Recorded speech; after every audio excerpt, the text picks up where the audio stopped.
네, 하나님께서 오늘 우리에게 주시는 말씀입니다. 사도행전 2장 25절부터 31절의 말씀입니다. 사도행전 2장 25절부터 31절까지 우리 한 목소리로 합독하겠습니다. 다윗이 그를 가리켜 이르되 내가 항상 내 앞에 계신 주를 배웠으며 나로 요동하지 않게 하기 위하여 그가 내 우편에 계시도다. 그러므로 내 마음이 기뻐하였고 내 혀도 즐거워하였으며 육체도 희망에 거하리니 이는 내 영혼을 음부에 버리지 아니하시며 주의 거룩한 자로 썩음을 당하지 않게 하실 것이미로다. 주께서 생명의 길을 내게 보이셨으니 주 앞에서 내게 기쁨이 충만하게 하시리로다 하였으므로 형제들아 내가 조상 다윗에 대하여 담대히 말할 수 있노니 다윗이 죽어 장사되어 그 묘가 오늘까지 우리 중에 있도다. 그는 선지자라 하나님이 이미 맹세하사 그 자손 중에서 한 사람을 그 위에 앉게 하리라 하심을 알고 미리 본 고로 그리스도의 부활을 말하되 그가 음부에 버림이 되지 않고 그의 육신이 썩음을 당하지 아니하시리라 하더니. 아멘.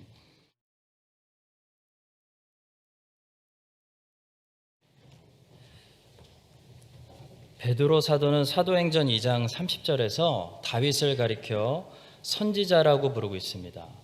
많은 사람들이 다윗을 왕으로 부르죠. 선지자라고 부르지 않습니다. 근데 베드로는 왜 다윗을 왕이라고 하지 않고 본문에서 지금 선지자라고 부르고 있을까요? 그것은 다윗이 그리스도의 그림자 역할을 했기 때문입니다. 자, 이 말은 다윗을 보면 예수님을 어느 정도 예상할 수 있다는 겁니다. 자, 그런데 여기서 중요한 것은 다윗이 예수님의 어떤 부분을 예언하는 선지자였느냐라는 것이 중요합니다. 어떤 선지자들은 그들이 몸소 겪은 사건들을 통해서 메시아가 이 땅에 오시면 이런 사건들이 일어날 거다라고 주님의 삶을 예언한 그런 선지자들이 있었습니다. 또 어떤 선지자들은 예수님이 이 땅에 오셔서 성취하실 말씀들, 그 말씀들을 미리 선포한 그런 선지자들도 있었습니다. 자, 예를 들어 요셉은 앞으로 오실 예수님이 어떤 일들을 겪게 될 것인지를 정말 잘 보여주는 그런 선지자 역할을 했다고 할 수 있습니다. 요셉은 감옥에서 2명의 죄수들과 있었죠. 근데 한 사람은 복직해서 다시 살았고 한 사람은 죽었습니다. 나중에 예수님도 십자가 위에서 2명의 죄수들과 함께 있을 것이고 그 중에 한 사람은 영생을 얻고 한 사람은 죽을 것이다 라는 사건을 이 요셉의 삶이 미리 보여준 것입니다. 자, 그렇다면 다윗은 어떤 선지자일까요? 다윗은 무엇으로 예수님을 미리 보여주는 그런 모형이었을까요? 다윗은 앞으로 오실 예수님이 어떤 성품을 가지고 있는 메시아인지 그것을 특별히 성경에서 제일 잘 보여주는 그런 구약의 캐릭터입니다. 자, 우리가 어떤 사람의 성품을 알 수 있다면 그 사람을 거의 다 안 것입니다. 그러나 어떤 사람의 행정만으로는 그 사람이 진짜 어떤 사람인지 다 알 수 없습니다. 우리가 다윗에게 특별히 주목해야 되는 것은요, 이 다윗의 성품이 메시아의 성품을 미리 어느 정도 보여주고 있기 때문입니다. 다윗의 성품을 보면 예수님의 성품이 보이고 다윗의 대인관계를 보면 하나님이 어떤 분이신지가 어느 정도 보입니다. 자, 그래서 오늘은 예수님의 모습을 이 다윗의 모습 속에서 어떻게 우리가 찾을 수 있는지 다윗을 통해 보게 되는 메시아의 성품 3가지를 말씀드리도록 하겠습니다. 첫 번째는 다윗의 성품은 섬기는 성품입니다. 다윗의 성품은 섬기는 성품입니다. 자, 마태복음 7장 12절이 말씀하는 예수님이 나중에 말씀하셨던 이 성품을 다윗은 그대로 가지고 있었습니다. 그러므로 무엇이든지 남에게 대접을 받고자 하는 대로 너희도 남을 대접하라. 이것이 율법이요 선지자니라. 여러분, 예수님의 말씀 중에 항상 끝에 이것이 율법이요 선지자니라 라는 말씀이 나오면요, 그 말씀이 매우 중요하다는 겁니다. 그 말씀이 성경의 모든 메시지들을 총정리한다, 그런 뜻입니다. 자, 여러분, 무엇이든지 남에게 대접을 받고자 하는 대로 남을 대접하는 이 대인관계가 바로 하나님의 성품이다 라고 성경은 말합니다. 근데 다윗은 이걸 정말 잘했습니다.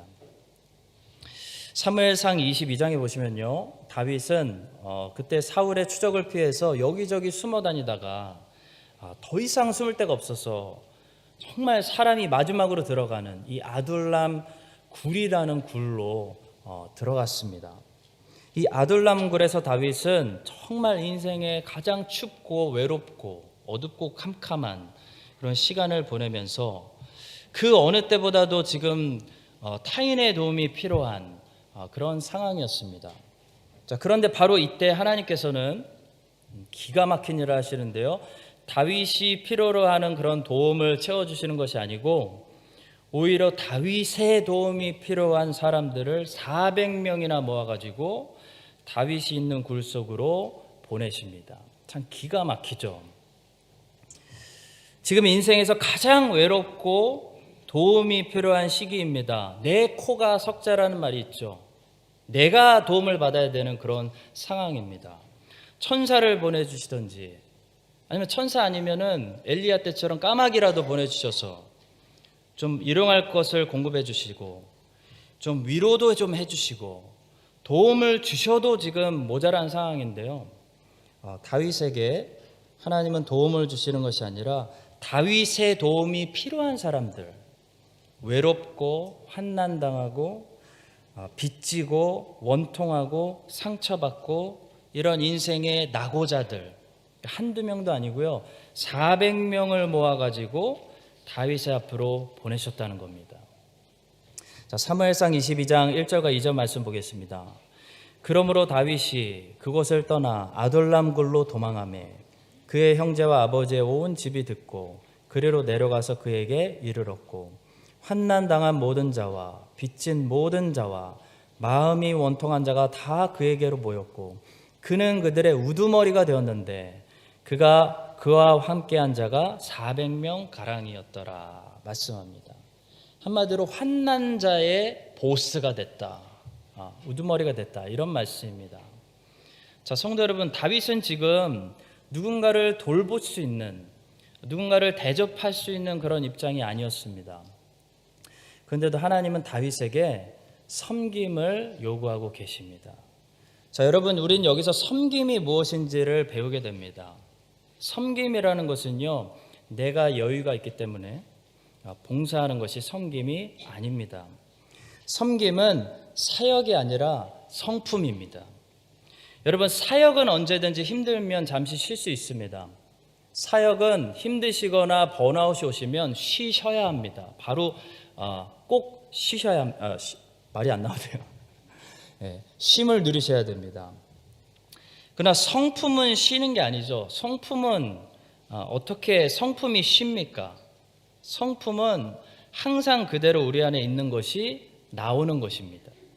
자, 이런 섬김이 성품이 되어야 된다는 것입니다. 자, 제가 간증 하나 하겠습니다. 제가 멜번에서 시드니로 전도사로 갈 때 이제 시드니에서 렌트를 했는데요, 렌트가 만만치가 않았습니다. 그래도 가야 되니까 주님이 부르시니까 인터넷에서 사진만 보고 집을 계약했습니다. 그때 2번 왔다 갔다 할 수 있는 형편이 안 됐기 때문에 사진만 보고 계약하고 도착해서 속았다는 것을 알았습니다. 그때 생활이 참 힘들었습니다. 시드니가 워낙 렌트가 비쌌기 때문에 그때 주시는 이제 전도사 사례비로 렌트비 내고 나면 남는 게 없었습니다. 근데 그때 호주 정부에서 아기를 낳으면 이 베이비 보너스라고 그래가지고 5,000불을 줬습니다. 지금은 없어졌어요. 그래서 둘째 낳았을 때는 받지 못했는데 첫째 태어났을 때 받았습니다. 자, 그래서 중고등부 사역 열심히 하면서 교회에서 사례비 주시는 곳으로 렌트 내고 하나님이 주신 이 베이비 보너스 가지고 이거면 몇 달은 버틸 수 있겠다. 그렇게 생각하고 있었을 때입니다. 그때 갑자기 한국에서 어떤 누님이 제게 연락이 왔습니다. 자기가 알고 있는 후배가 워킹홀리데이로 시드니로 가는데 제가 있는 교회로 잘 인도해 달라라는 부탁이었습니다. 그래서 그 자매와 연결이 돼서 연락을 했죠. 연락해 보니까 신실한 자매인데 어머니가 일찍 돌아가신 자매였어요. 압구정동에서 헤어 디자이너 하시는데 막 연예인들 헤어 디자이너 하실 정도로 실력 있는 굉장히 열심히 사는 그런 분이었습니다. 자, 그런데 교회에 인도해 주는 거 어렵지 않지만 그 친구가 시드니로 이제 워킹 홀리데이 오게 되면 그 친구가 살아가게 될 환경이 뻔하다는 걸 제가 알고 있었어요. 취직해도 돈도 제대로 못 벌고 워킹 홀리데이니까. 또 시드니에서 렌트가 비싸서 이 워킹 홀리데이들이 오면은 아파트 하나 렌트해서 막 10명씩 살고 심지어 막 베란다에서 사는 사람들도 있어요. 그래서 고민하고 있는데 하나님께서 이 자매를 돌보라는 마음을 주시는 거예요. 그리고 마침 우리 집에 방이 하나 있었거든요. 투베드였으니까. 그래서 아내하고 얘기하고 이 자매를 우리가 같이 데리고 살기로 했습니다. 그래서 이제 플랫 비를 받아야 되니까 싸게 받자. 정말 싸게 받으려고 했습니다. 자, 그런데 하나님께서 자꾸 그런 마음을 주시는 거예요. 그냥 살게 해라. 하나님, 저 전도사예요. 왜 이러세요? 저 지금 제 코가 석자거든요. 그냥 살게 해라. 그래서 결국 그 자매 6개월 동안 우리 집에서 먹여주고 재워주고 같이 여행해주고 하면서 공짜로 잘 살게 했습니다.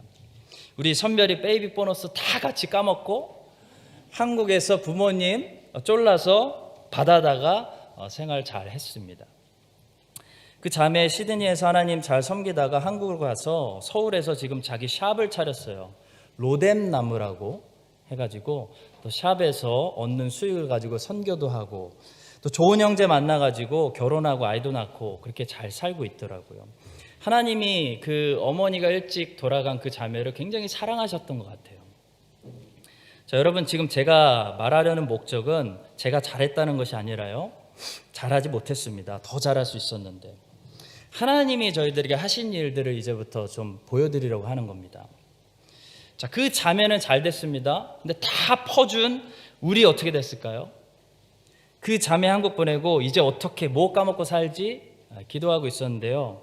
갑자기 어떤 시드니 제일교회 집사님께서 한국에 1년 동안 가신대요.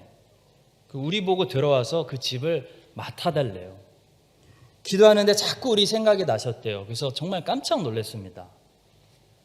근데 여러분, 시드니는 어디든지 그 동네 이름 끝에 포인트라는 말이 들어가는 동네가 잘 사는 동네예요. 이 파라마타 리버라고 시드니에 이제 한 가운데로 흐르는 강이 있는데요. 그 강에 이제 페리를 타고 다니는 겁니다. 그 페리가 다니는 강을 끼고 있는 동네들이 무슨 포인트예요. 뭐 키싱 포인트, 뭐 웬워스 포인트 이런 데예요. 근데 가보니까 그 집사님이 집이 브렉퍼스트 포인트였어요. 2층 집. 집이 너무 좋아서 나는 교역자니까 안 되겠다.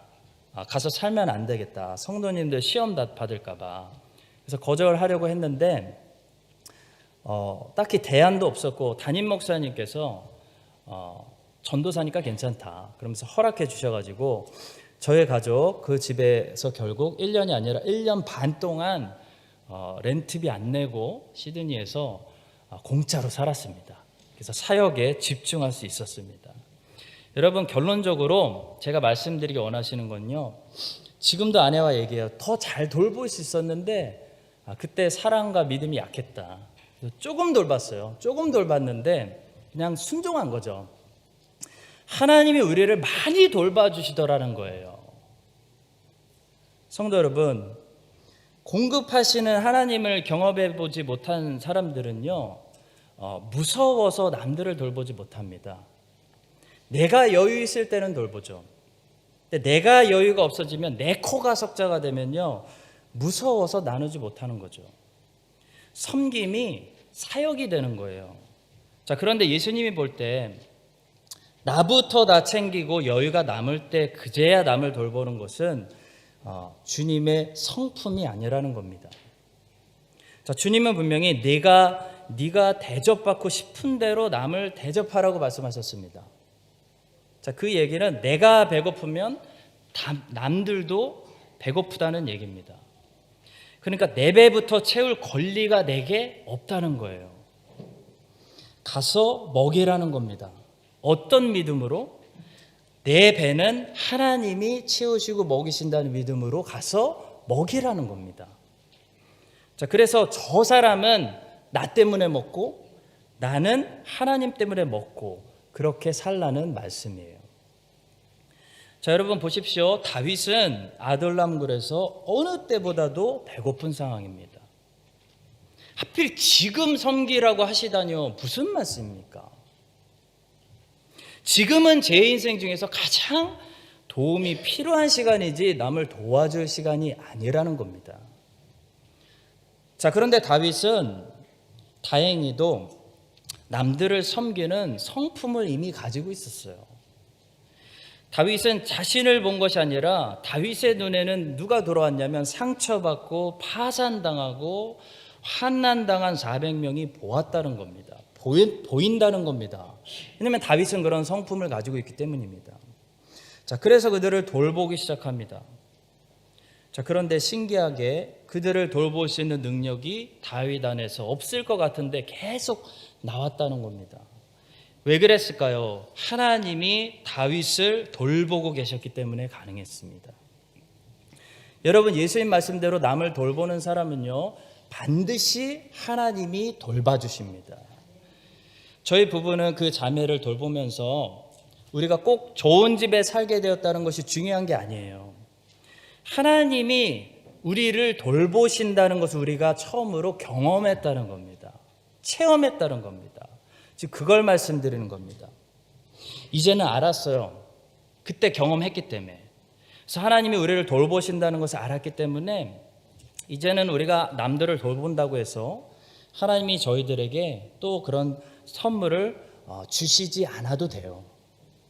자, 그때는 그거를 배워야 됐기 때문에 하나님이 어떤 하나님인지 우리가 알아야 됐기 때문에 경험하게 해주셨던 것 같아요. 하나님이 이렇게도 역사할 수 있구나. 하나님이 나를 잊지 않고 돌봐주시는구나. 나는 걱정하지 않고 주님의 사역에만 집중할 수 있구나 라는 것을 그때는 배워야 됐다는 겁니다.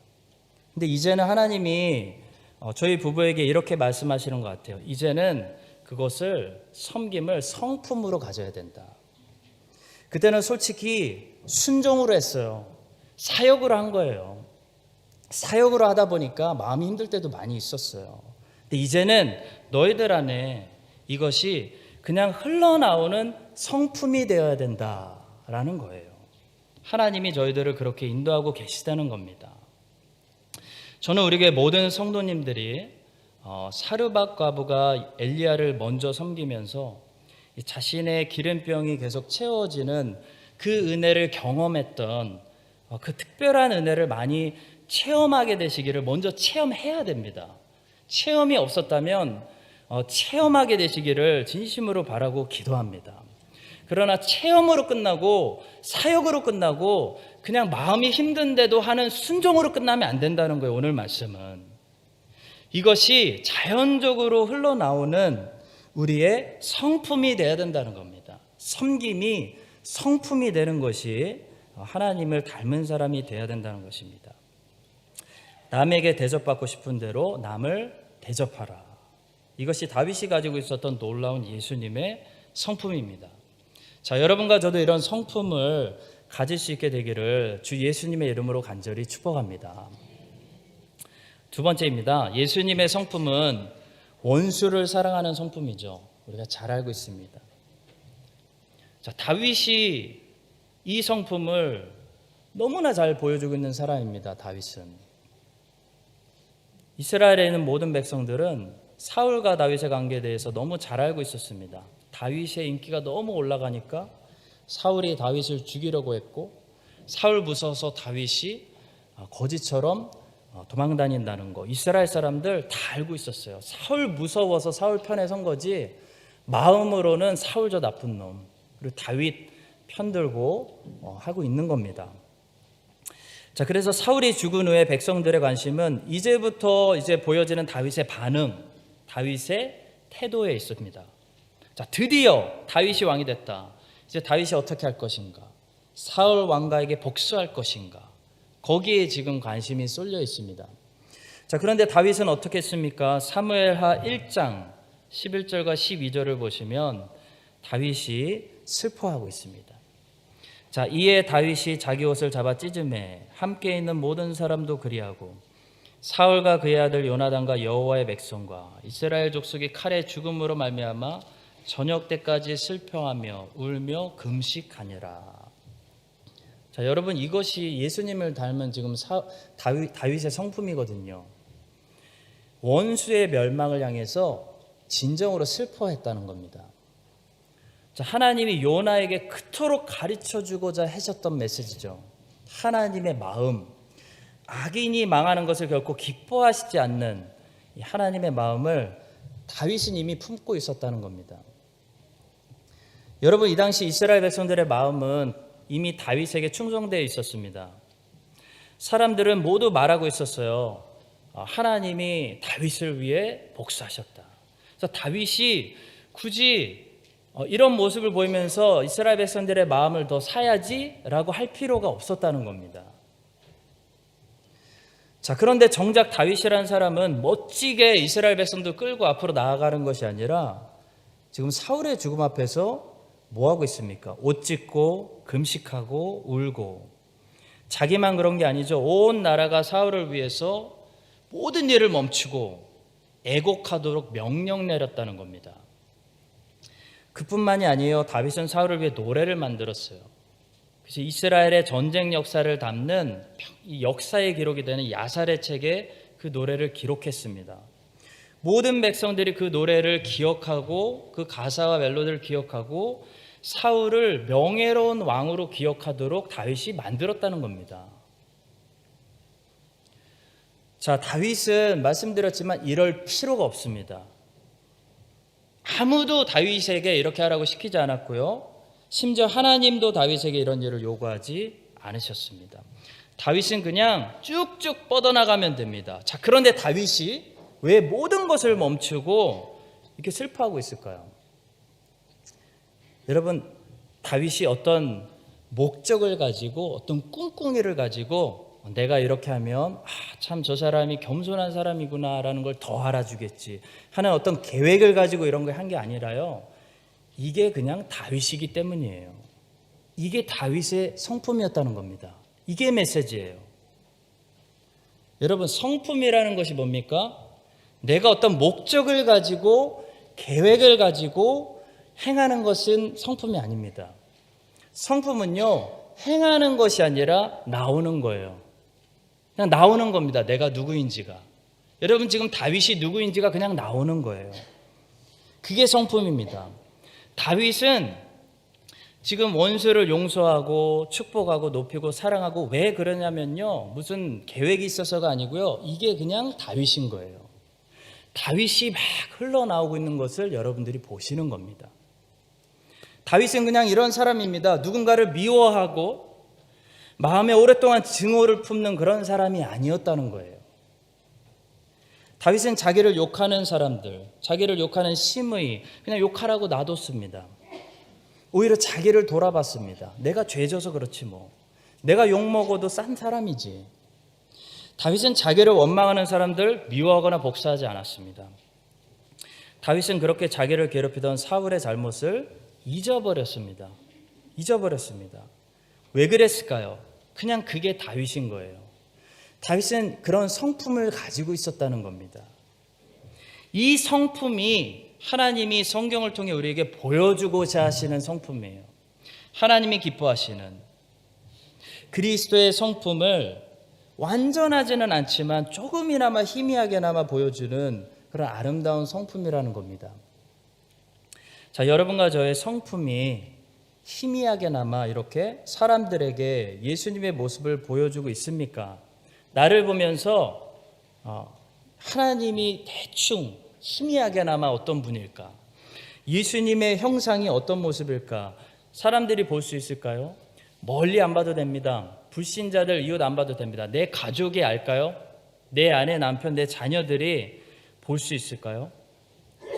나는 사탄 마귀의 성품을 내 아들, 내 딸에게 보여주는 그런 사람은 아닐까요? 우리가 예수님의 사람이 되어 예수님의 성품을 닮아간다는 것은요, 누군가를 향해 미움과 증오를 쉽게 버린다는 것을 말합니다. 다른 사람에게서 받은 은혜는 오래 기억하고요, 다른 사람들의 잘못은 쉽게 잊어버린다는 것을 말합니다. 그게 우리 예수님의 성품이죠. 우리의 죄를 기억하지 아니하시고, 우리가 회개하면 나는 기억나는데 우리 주님은 기억하지 않으시기로, 잊어버리시기로 결정하시고, 우리의 작은 순종 헌신, 별거 아닌 그 작은 순종 헌신 조금 하는 척 했는데 하나님이 그걸 하나님의 책에 기록하셔서 잊지 않으시고, 내가 잊지 않겠다, 반드시 갚아준다, 너가 그때 순종했지, 면류관으로 갚아주시는 하나님이라는 겁니다. 이게 하나님 아버지의 성품이라는 겁니다. 닮아야 하지 않겠습니까? 여러분과 저도 하나님의 성품을 닮아가야 됩니다. 조금이라도. 그게 성화죠. sanctification, 성령의 열매입니다. 그게 예수 믿는 것이고 구원의 증거입니다. 모든 하나님의 자녀들이, 성령을 받은 우리 사람들이 반드시 가져야 되는 구원의 증거가 바로 이 성품입니다. 여러분과 제 안에 미움과 증오, 상처, 이런 것들은 쉽게 잊어버리고, 다른 사람들이 베풀어준 그 은혜는 오랫동안 기억하는 그런 하늘 아버지의 성품을 닮은 우리 모든 교회 식구들이 될 수 있기를 주님의 이름으로 간절히 축원합니다. 자, 마지막으로 다윗은 어려운 일을 만났을 때마다 하나님을 바라봤습니다. 하나님을 바라볼 수 있는 믿음이 있었습니다. 많은 사람들이 다윗을 부러워하는데 다윗 부러워하지 마십시오. 다윗은요, 평생에 원수들이 참 많았습니다. 사건 사고도 참 많았고 전쟁도 많이 치렀습니다. 자식들도 많이 죽었습니다. 그가 해결해야 되는 인생의 숙제들이 많이 있었다는 겁니다. 그는 넘어야 되는 이 산과 파도들을 많이 넘은 사람입니다. 자, 그런데 우리가 주목해야 할 것은 다윗이 그 파도를 만날 때마다 어떻게 그가 반응했냐는 겁니다. 여러분, 사람의 성품이라는 것은요, 위기를 만나면 더 잘 드러나게 되어 있습니다. 보통 때는 성품이 조금씩 나옵니다. 조금씩 나오다가 위기를 만나고 급한 상황을 만나면 우리 안에 성품이 많이 나옵니다. 아, 내가 누구구나, 내가 어떤 사람이구나 라는 것이 다 나오게 됩니다. 자, 다윗은 많은 사건과 사고를 만났는데요, 다윗이 성경에서 위기를 만날 때마다 그가 드러내고 있는 다윗의 성품을 눈여겨보셔야 됩니다. 우리는 다윗이란 성경의 캐릭터를 통해서 그의 행동이 아니라 그의 중심, 하나님이 보시고 하나님이 인정하시고 기름 부으신 나 여호와는 중심을 보느니라 하고 다윗에게 기름 부으셨던 그 내면, 그가 쏟아내고 있는 성품을 닮아야 하기 때문입니다. 자, 다윗은 위기의 장소에서 어떤 성품을 드러내고 있을까요? 다윗은 한마디로 믿음을 드러내고 있습니다. 항상 믿음을 드러냅니다. 여러분, 믿음도 우리의 성품이라고 할 수 있습니다. 믿음은 우리가 쓰고 싶을 때 갖다 쓰고 안 쓰고 싶을 때 안 쓸 수 있는 그런 사역이나 도구가 아닙니다. 믿음은 성품과 비슷합니다. 내가 믿음의 사람이냐, 믿음의 사람이 아니냐, 둘 중에 하나입니다. 그리고 위기를 만나면 그것이 드러납니다. 자, 다윗이 쓴 모든 시편들, 고난 중에 쓴 시편들이 공통적으로 쏟아내고 있는 것이 있죠. 바로 다윗의 믿음입니다. 놀라운 믿음입니다. 어떻게 저 상황에서 하나님을 원망하지 않고 하나님을 선한 하나님으로, 구원의 하나님으로 신뢰할 수 있을까? 그것이 다윗의 시편의 놀라움입니다. 아직 이루어지지 않은 하나님의 구원, 하나님의 개입, 하나님의 도우심을 시편 곳곳에서 다윗의 믿음을 확인하게 됩니다. 여러분, 이렇게 믿음이 있는 사람은 이 위기 앞에서 반드시 어떤 반응을 하게 되냐면 이 두 가지 반응을 하게 되는데요. 하나는 반드시 기도하게 됩니다. 반드시 기도하게 됩니다. 또 하나는 환경이나 그 원수나 그 어려운 일에 집중하지 않고 그 사람은 하나님께 더 집중합니다. 자, 이게 위기의 상황 속에서 믿음이 가진 사람들이 반드시 하는 두 가지 반응입니다. 꼭 기억하십시오. 믿음이 있는 사람은 위기 앞에서 예외 없이 이 두 가지 반응을 하게 되어 있습니다. 자, 사울이 다윗을 향해 창을 던지고 핍박을 시작할 때 다윗은 울부짖습니다. 기도합니다. 하나님께 붙들고 기도합니다. 자, 그리고 사울에게 집중하지 않습니다. 사울이 핍박할수록 다윗은 사울이 핍박하게 허락하시는 하나님께 집중합니다. 왜 하나님께 집중합니까? 다윗은 사울을 만드시고 사울을 세우시고 사울 밑에 자기를 갖다 넣으시고 지금도 다스리는 분이 저 사울이 아니라 하나님이라는 사실을 믿고 있기 때문입니다. 여러분, 인생에 원수가 나타났을 때, 사건 사고가 터졌을 때 그 일에 집중하는 사람은요, 믿음이 아닙니다. 믿음의 사람이 아닐 수도 있습니다. 믿음의 사람은 원수에게 집중하지 않고 원수를 허락하셔서 나를 돌아보게 하시는 하나님께 집중합니다. 그래서 위기는 믿음의 사람을 더 믿음의 사람으로 만들 수밖에 없습니다. 그래서 고난당하는 게 복이라고 성경은 얘기합니다. 왜냐하면 위기를 통해서 믿음의 사람이 뭐합니까? 더 기도하고 더 하나님께 집중하고 하나님을 바라보기 때문입니다. 자, 시므이가 욕을 했을 때 다윗이 뭐라고 말했죠? 여호와께서 허락한 것이니 놔두라라고 말합니다. 여러분, 하나님이 모든 상황의 주관자라는 사실을 우리가 믿는 사람들은요, 사건 터지고 원수 일어나고 잘 지내던 잔잔하던 파도가 막 갑자기 풍랑으로 일어날 때요, 항상 두 가지를 합니다. 항상 두 가지를 합니다. 기도합니다. 상황보다는 상황을 붙들고 계시고 상황을 파도가 일어나게도 하시고 잔잔하게도 하시는 하나님께 집중합니다. 자, 왜 기도할까요? 왜 주님을 바라볼까요? 여러분, 그냥 위로받기 위해서가 아닙니다. 해결받으려고 기도하는 겁니다. 주님이 명하시면 저 파도를 다시 바로 잠잠하게 해주실 수 있다는 믿음이 있기 때문에 해결받으려고 기도하는 겁니다. 여러분, 그냥 위로받고 싶으면 하나님께 갈 필요가 없습니다. 눈에 보이는 가족에게 가서 위로받는 게 더 낫습니다. 왜 믿음의 사람들은 일 터지면 하나님께 기도할까요? 하나님께 아무리 큰 문제도 하나님이 허락하셨고 하나님이 주관하시고 하나님이 지금도 말씀하시면 impossible이 되는 게 된 거라는 것을 믿기 때문입니다. 하나님께 우리의 모든 문제들을 해결받기 위해서, 왜냐하면 하나님이 모든 문제의 키를 가지고 계시니까, 그걸 믿으니까 믿음이 있는 사람은 기도하는 겁니다. 하나님께 나아가는 겁니다. 히스기야처럼 하는 겁니다. 랍사게에게 받은, 아수르 왕에게 받은 편지를 갖다 내려놓고 울부짖고 옷을 찢고 기도하는 겁니다. 거기 무슨 믿음이 있습니까? 하나님, 우리 군대 없어요. 근데 하나님이 치시면 아수르 한 방에 무너질 줄 믿습니다 라고 고백하는 겁니다.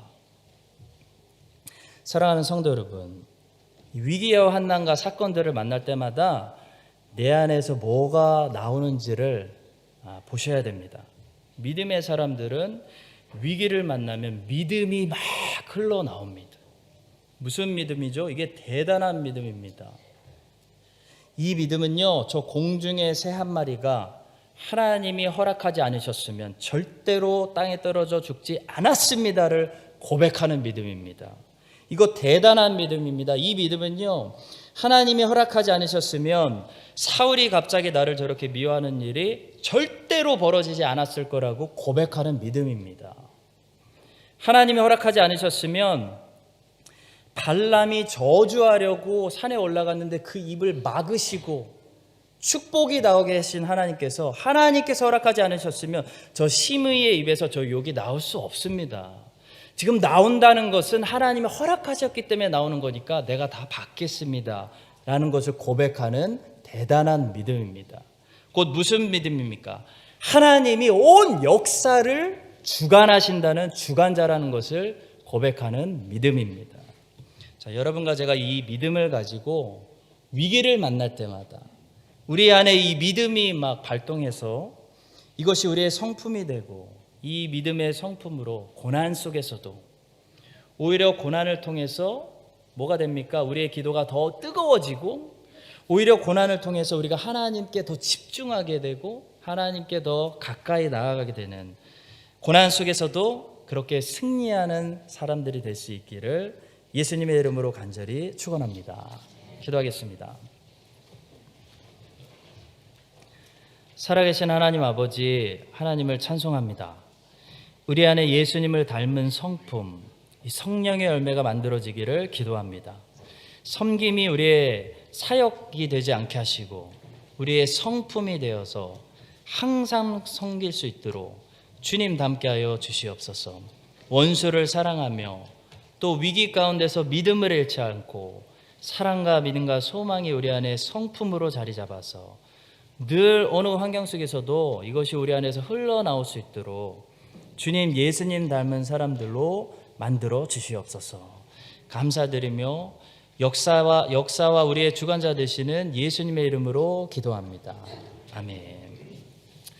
지금은 사랑과 섬김의 본을 보여주신 우리 예수 그리스도의 은혜와 하나님 아버지의 무한하신 사랑과 성령님의 교통하심이 오늘 말씀을 듣고 우리 안에 예수님을 닮은 성령의 열매를 맺기 원하는 모든 주의 백성들 위해 이제부터 영원까지 함께 하시기를 간절히 축원합니다. 아멘.